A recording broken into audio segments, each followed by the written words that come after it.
Mradi huu kama tunavyojua utakuwa ni uwanja mpya kabisa wa kisasa wa Dodoma, na utakuwa na uwezo wa kubeba mashabiki 32,000. Na uwanja huu upo kwenye standardi za FIFA na standardi za CAF. Kwa hiyo huu uwanja utakuwa ni standardi, na hasa tunalenga tukio la AFCON 2027. Ingawaje katika AFCON viwanja ambavyo vitatumika itakuwa ni Arusha, Dar es Salaam na Zanzibar, lakini hii inaweza ikawa ni backup baadaye, kwa sababu hapa tuna usafiri mzuri, kuna SGR, kuna barabara kuu, kuna airport hapa ya kisasa. Kwa hiyo kila kitu kinawezekana. Wanaweza wakafanya training hapa, wakachezea mechi hapa, baadaye wakarudi Dar es Salaam. Kwa hiyo tunawashauri wananchi wote tushirikiane, huu mradi ni wa kwetu, tuulinde kwa vyovyote vile.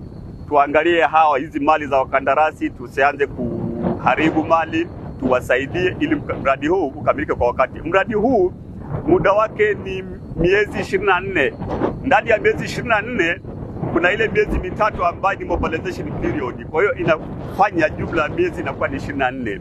Lakini baada ya mradi huu kumalizika, kutakuwa na miezi 12 ya uangalizi wa huu mradi. Serikali ya awamu ya 6 inafanya kazi kubwa, hususan kwenye sekta ya michezo, ikiwemo utamaduni na sanaa.